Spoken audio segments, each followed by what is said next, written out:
Hello दोस्तों, आज हम सभी पढ़ेंगे शब्द। तो सबसे पहले हम लोग जानते हैं कि शब्द का क्या अर्थ होता है। शब्द का जो अर्थ होता है वह होता है किसी साधु या महात्मा के वचन को ही हम शब्द कहते हैं। शब्द में ज्ञान के महत्व तथा ज्ञान के सहारे मनुष्य की अपनी दुर्बलताएं दूर करने का वर्णन है। तो हम लोग सबसे पहले इसके शब्द और अर्थ की चर्चा कर लेते हैं। इसमें लिखा है मोको। मोको का जो अर्थ होता है, मोको का मतलब मुझे। और फिर लिखा है ढूंढे माने ढूंढना, बंदे माने मनुष्य को कहा गया है। और फिर उसके बाद मैं तो तेरे पास में। नाद में देवल। देवल क्या होता है? देवल मतलब होता है मंदिर, देवालय। फिर लिखा है मस्जिद। मस्जिद क्या होता है? जैसे हिंदू धर्म में मंदिर होता है, वहाँ पर हम लोग पूजा करने जाते हैं अपने ईश्वर को प्रसन्न करने के लिए, मन्नतें मांगने के लिए। ऐसे ही जो मुस्लिम धर्म होता है वह भी वहाँ पर पूजा करने जाता है। और काबा। काबा क्या है बच्चों? काबा जो है वह मुस्लिमों का पवित्र तीर्थ स्थान है और कैलाश हिंदुओं का तीर्थ स्थान है। ठीक है। फिर क्या कह रहे हैं? ना तो कौने क्रिया। क्रिया क्रिया मतलब कार्य, और कर्म। कर्म माने भी कार्य होता है। क्रिया कर्म मतलब जैसे कर्म कांड होता है। हम लोग जो पूजा पाठ करते हैं उसकी विधि जो होती है वो कर्म कांड होता है। कह रहे नहीं, योग वैराग में। योग और वैराग ये क्या होता है? योग जो होता है, योग साधना को कहा गया है। वैराग मतलब संन्यास, यानी कि जो अपने सभी मोह माया को त्याग करके आगे बढ़ जाता है, वो जो है क्या है? वही योगी है। उसको फिर घर से, संसार से कोई लेना देना नहीं होता। आगे क्या लिखा है बच्चों? लिखा है खोजी। खोजी माने खोजने वाला। तुरते मिली हैं पल भर की तलाश में। तलाश मतलब तलाश। तलाश उसे कहते हैं जैसे किसी को ढूंढना, खोजना। ठीक है। और यहाँ पर जो तलाश लिखा है ये तत्भव शब्द है, और तलाश जो होता है वो तत्सम शब्द होता है। और कहाँ है कबीर सुनो भाई साधो। देखिए, कहाँ है कबीर सुनो भाई साधो। सब श्वासों की श्वास माने क्या होता है? सांस। ठीक है, जिसे ब्रेथ कहते हो इंग्लिश में, है ना।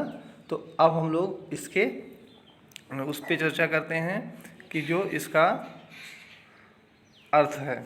लिखा है मोह को कहाँ ढूंढे बंदे, मैं तो तेरे पास में।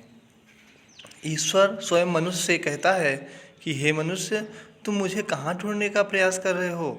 मैं तो तुम्हारे पास ही हूँ। नामे देवल नामे मस्जिद, ना काबे कैलाश में। मैं किसी मंदिर में नहीं रहता हूँ और न ही मस्जिद में। मैं मुसलमानों के पवित्र तीर्थ स्थल मैं मुसलमानों के पवित्र तीर्थ स्थल काबा और हिंदुओं के पवित्र तीर्थ स्थान तथा भगवान शिव के निवास स्थान कैलाश पर्वत पर भी नहीं रहता। ना तो कौने क्रियाकर्म में, नहीं योग वैराग में। ठीक है। कह रहे हैं मुझे किसी प्रकार, विशेष प्रकार की क्रियाओं तथा नाना प्रकार के कर्मकांडों से भी नहीं पाया जा सकता, और न ही योग साधना जैसी क्रियाओं से। आगे क्या है? खोजी होए तो तुरते मिली हैं पल भर की तलाश में। देखिए, कुछ लोग क्या होते हैं, घर गृहस्थी तथा संसार से वैराग्य लेकर कह रहे हैं कि ईश्वर कहता है कि कुछ लोग मुझे घर गृहस्थी तथा संसार से वैराग्य लेकर ढूंढने का प्रयास करते हैं जो व्यर्थ है। ये सब तो दिखावटी क्रियाएं होती हैं। अगर आपको खोजना है तो मैं प्रत्येक स्थान पर स्थित हूँ, लेकिन बस सच्ची लगन होनी चाहिए, क्योंकि ईश्वर कण कण में समाया हुआ है। फिर बोलते हैं खोजी होए तो तुरते मिली हो। अगर कोई मुझे सच्चे मन से खोजने वाला हो तो मैं एक क्षण मात्र की तलाश में ही मिल सकता हूँ, अर्थात पल भर में दर्शन दे सकता हूँ। क्या कह रहे हैं? पल भर की तलाश। खोजी होए तो तिरतय मिली हो, पल भर की तलाश में।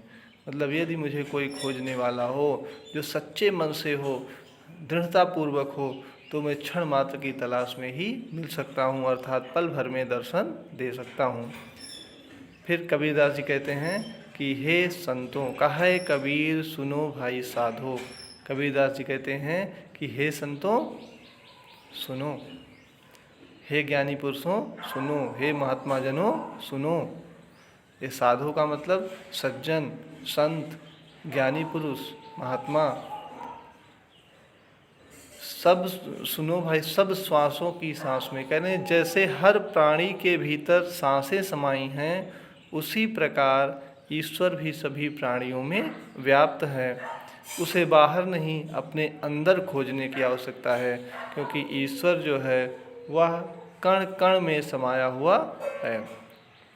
तो बच्चों, इससे संबंधित जो प्रश्न हैं वो भी आपको मैं अभी करा देता हूँ। आप इसके आगे इसका पूरा अर्थ देख सकते हैं, जो कि स्क्रीन पे आपको दिखाई पड़ेगा। ये देखिए बच्चों, स्क्रीन पे इसका पूरा अर्थ है, इसको आप देख लें। और अब हम लोग इसमें क्या क्या प्रश्न बन सकते हैं उस पर चर्चा करेंगे। जैसे इसमें सबसे पहला क्वेश्चन बनेगा कि लोग ईश्वर को कहाँ कहाँ ढूंढते हैं। तो उसका आंसर होगा कि लोग ईश्वर को मंदिरों, मस्जिदों में तथा काबा और कैलाश जैसे धार्मिक स्थानों पर ढूंढते हैं। अगला प्रश्न क्या बन सकता है, ईश्वर को पाने के लिए लोग क्या क्या क्रियाएं करते हैं। तो इसका उत्तर क्या हो जाएगा, तो ईश्वर को पाने के लिए लोग नाना प्रकार की योग साधना जैसी क्रियाएं करते हैं। इसके अलावा वे संसार से वैराग्य धारण कर एकांतवास करते हुए ईश्वर को पाने का प्रयास करते हैं। इसमें अगला क्वेश्चन क्या बन सकता है कि कवि ने ईश्वर प्राप्ति का क्या उपाय बताया है। तो कवि ने ईश्वर प्राप्ति का उपाय जो बताया है वो बताते हुए कहा है कि ईश्वर को आडंबर पूर्ण तथा दिखावटी भक्ति से नहीं पाया जा सकता।